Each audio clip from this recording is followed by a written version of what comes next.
बात जब उत्तर प्रदेश की होती है तो एक से बढ़कर एक बाहुबली के नाम सामने आते हैं। वैसे बाहुबली जिनकी तूती उनके जमाने में खूब बोला करती थी। गौर करने वाली बात यह है कि इनका राजनीतिक सफर और आपराधिक इतिहास दोनों ही चर्चा का विषय बना रहता है। लेकिन कहते हैं कि समय एक जैसा नहीं रहता। कभी चर्चाओं में रहने वाले बाहुबली अपनी गलती की वजह से सब कुछ गंवा बैठते हैं। जी हाँ, अमरमणि त्रिपाठी का नाम यूपी के बाहुबली नेताओं में आता है। यूपी की राजनीति में वो कभी सपा तो कभी बसपा और कभी कमल के फूल के साथ रहकर सत्ता का सुख भोगते रहे। लेकिन एक समय ऐसा आया जब इनके बुरे दिन की शुरुआत हो गई और इनको अपनी पत्नी के साथ सलाखों के पीछे जाना पड़ा। लेकिन अब पूर्वांचल के बाहुबली नेता रहे और यूपी के पूर्व मंत्री अमरमणि त्रिपाठी को सर्वोच्च न्यायालय से राहत मिल गई है और पति पत्नी की रिहाई का रास्ता भी साफ हो गया है। नमस्कार, आप देख रहे हैं कैपिटल टीवी उत्तर प्रदेश और मैं हूं आपके साथ दिव्या सिंह। इस खास प्रोग्राम पर्दाफाश में आपका स्वागत है। पर्दाफाश में आज पर्दा उठाएंगे अमरमणि त्रिपाठी की प्रेम कहानी से और बताएंगे कि कैसे इसका अंत हुआ और अंजाम क्या हुआ। तो चलिए शुरुआत करते हैं। अमरमणि त्रिपाठी की वो प्रेम कहानी जिसका अंजाम हुआ 20 साल का जेल। प्रेमिका के एक पत्र ने पलट दिया केस। डीएनए टेस्ट ने खोल दी पूर्व मंत्री की पोल। पूर्व मंत्री अमरमणि त्रिपाठी का नाम सभी जानते हैं। उत्तर प्रदेश के गोरखपुर में छात्र राजनीति के वर्चस्व की जंग से उपजे अमरमणि त्रिपाठी की राजनीति का अस्त एक महिला की हत्याकांड में संलिप्तता के कारण हुआ। 9 मई 2003 को लखीमपुर खीरी की 24 वर्षीय कवित्री मधुमिता शुक्ला की हत्या कर दी गई। इसकी गूंज पूरे उत्तर प्रदेश में फैल गई और इसके बाद मुलायम सिंह यादव सरकार में मंत्री अमरमणि त्रिपाठी पर शक की सुई चली गई। लेकिन बड़ी बात तो ये थी कि एक मंत्री पर कोई हाथ डालने को तैयार नहीं था। केंद्र में चल रही अटल बिहारी वाजपेयी सरकार भी इस घटना पर नजर बनाए हुए थी। दरअसल इस घटना से 2 साल पहले बस्ती के एक कारोबारी के 15 वर्षीय बेटे के अपहरण केस में अमरमणि का नाम सामने आया और राहुल नाम के बच्चे का अपहरण कर अमरमणि के बंगले में ही रखा गया था। वही मामला सामने आने के बाद तत्कालीन सीएम राजनाथ सिंह ने अमरमणि को मंत्रिमंडल से बाहर का रास्ता दिखा दिया। इसके बाद भाजपा ने भी उससे किनारा कर लिया। लेकिन इसके बाद 2002 में अमरमणि बसपा और फिर 2003 में सपा तक पहुंचे थे। हालांकि कवित्री मधुमिता शुक्ला हत्याकांड ने अमरमणि की राजनीति पर बड़ा दाग लगा दिया। 20 सालों तक जेल में रहना पड़ा। लेकिन अब सुप्रीम कोर्ट के आदेश पर राज्यपाल की अनुमति से अमरमणि और उसकी पत्नी मधुमणि की रिहाई का रास्ता साफ हुआ है। वहीं इस फैसले से नाराज सुप्रीम कोर्ट में मधुमिता की बहन निधि ने रिहाई के खिलाफ याचिका दायर की थी। बता दें कि इस मामले में सुनवाई के बाद सुप्रीम कोर्ट ने यूपी सरकार को नोटिस जारी किया है। हालांकि सर्वोच्च अदालत ने इनकी रिहाई पर रोक नहीं लगाई है। 8 सप्ताह बाद मामले में अगली सुनवाई होगी। ऐसे में अमरमणि की रिहाई का रास्ता साफ हो गया है। पर्दाफाश में अब पर्दा उठाते हैं अमरमणि त्रिपाठी की प्रेम कहानी से। दरअसल मधुमिता शुक्ला लखीमपुर खीरी जिले की रहने वाली थी। वह कवि सम्मेलनों में जाती थी और वीर रस की कविताएं पढ़ती थी। लेकिन उस समय कवि के तौर पर मधुमिता का कोई बड़ा नाम नहीं था। इसी दरमियान मधुमिता का संपर्क अमरमणि से हुआ। वह अमरमणि के संपर्क में जैसे ही आई उसकी पहचान बढ़ने लगी। मंच पर भी मधुमिता को तवज्जो मिलने लगा। सत्ता और पावर की नजदीकी ने उसे ताकतवर बना दिया था। बता दें कि अमरमणि की नजदीकी मधुमिता का रास आने लगी। दोनों यह रिश्ता प्रेम में बदल दिए। दोनों के बीच शारीरिक संबंध भी बने और इसी दौरान मधुमिता गर्भवती हो गई। लेकिन ये अमरमणि को पसंद नहीं था। उसको ये बच्चा नहीं चाहिए था।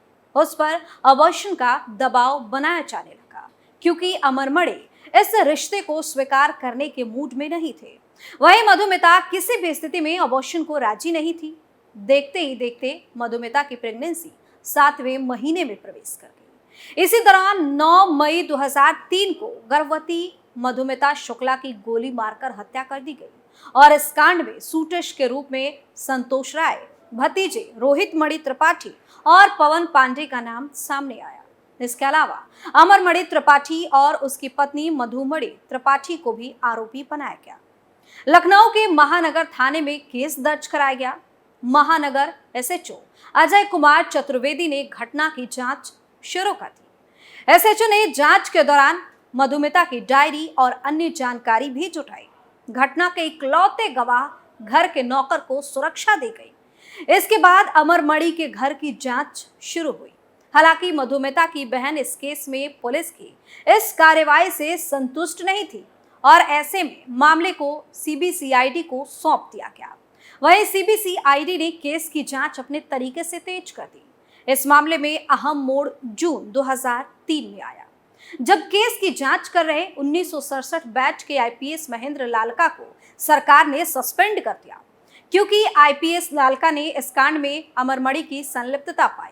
महेंद्र लालका की जांच को लेकर सरकार ने माना कि केंद्र के दबाव में आईपीएस की ओर से जांच की दिशा को मोड़ा जा रहा है। हालांकि सस्पेंडेड आईपीएस की जांच सही थी और सरकार ने जब अन्य रिपोर्ट पर गौर किया तो 45 दिनों के भीतर महेंद्र लालका को बहाल करने का आदेश जारी कर दिया गया। कहते हैं कि उस समय में मधुमिता शुक्ला हत्याकांड एक बड़ा राजनीतिक मुद्दा बन गया था। इसे देखते हुए केस सीबीआई को ट्रांसफर कर दिया गया। सीबीआई ने घटना की जांच तेज गति से शुरू की। अमरमणि की घटना में संलिप्तता को देखते हुए सितंबर 2003 में गिरफ्तार कर लिया गया। सीबीआई ने जांच में पाया कि मधुमिता की हत्या के बाद एक कॉल गोरखपुर में अमरमणि त्रिपाठी की पत्नी मधुमणि को किया गया था और इसके बाद मधुमणि को भी इस केस में आरोपी बनाया गया। बता दें कि इसके बाद अमरमणि ने जमानत पाने की कोशिश शुरू की। अमरमणि ने केस की जांच के दौरान डीएनए जांच कराने से मना कर दिया। अमरमणि और मधुमणि को गोरखपुर जेल में बंद कर दिया गया। हालांकि गौर करने वाली बात तो ये है कि 2007 के विधानसभा चुनाव में अमरमणि ने जेल से ही नामांकन दाखिल किया और उसका जलवा देखने को मिला, क्योंकि निर्दलीय उम्मीदवार के तौर पर नौतनवा से करीब 20,000 वोटों से जनता दल के कौशल किशोर को उसने हरा दिया। जानकारी के अनुसार मधुमिता के परिजन कांड के शुरुआती दिनों से ही अमरमणि के खिलाफ कड़ी कार्रवाई की मांग कर रहे थे। हालांकि अमरमणि ने भी अपने राजनीतिक रसूख का इस्तेमाल शुरुआती दिनों में खूब किया। घटना के समय में यूपी में मायावती सरकार थी। अमरमणि मंत्री थे। सीबीसीआईडी मामले की जांच कर रही थी, लेकिन उसकी जांच में लगातार अमरमणि को क्लीन चिट दिए जाने का दबाव था, जिसके बाद सीबीसीआईडी ने 20 दिन की जांच के बाद मामला सीबीआई को ट्रांसफर कर दिया। कहते हैं कि सीबीआई ने महानगर थाने में दर्ज किए गए हत्या के मुकदमे की जांच शुरू कर दी। गवाहों से पूछताछ शुरू हुई। अमरमणि के रसूख के कारण 2 गवाह अपने बयान से ही पलट गए, जिसके बाद जांच की स्थिति और परिवार के खतरे को देखते हुए मधुमिता की बहन सुप्रीम कोर्ट पहुंच गई। मधुमिता की बहन ने केस लखनऊ की अदालत से दिल्ली या तमिलनाडु शिफ्ट करने की अपील की। सुप्रीम कोर्ट ने सुनवाई के बाद वर्ष 2005 में केस उत्तराखंड ट्रांसफर कर दिया। देहरादून की विशेष कोर्ट में सुनवाई शुरू हुई। 24 अक्टूबर 2078 को देहरादून सेशन कोर्ट ने मधुमिता शुक्ला हत्याकांड में फैसला सुनाया और अमरमणि त्रिपाठी, मधुमणि त्रिपाठी और 3 अन्य आरोपियों को देहरादून सत्र न्यायालय में उम्र कैद की सजा सुनाई गई। जानकारी के अनुसार इस पूरे मामले में एक पत्र ने बड़ा खुलासा किया था। दरअसल मधुमिता शुक्ला एक पत्र इस पूरे केस में बड़ी भूमिका में रहा। दरअसल प्रेग्नेंट होने के बाद मधुमिता ने अमरमणि को एक भावुक पत्र लिखा था। उसकी मौत के बाद जांच एजेंसियों ने उसके कमरे से बरामद किया था। इस पत्र में लिखा था कि 4 माह से मैं मां बनने का सपना देख रही हूं। तुम इस बच्चे को स्वीकार करने से मना कर सकते हो, पर मैं नहीं। क्या मैं महीनों इसे अपनी कोख में रखकर इसकी हत्या कर दूं? क्या तुम्हें मेरे दर्द का अंदाजा नहीं है? तुमने मुझे सिर्फ एक उपयोग की वस्तु समझा है। मधुमिता का यह पत्र जांच टीम को हत्याकांड की गुत्थी सुलझाने में अहम साबित हुआ।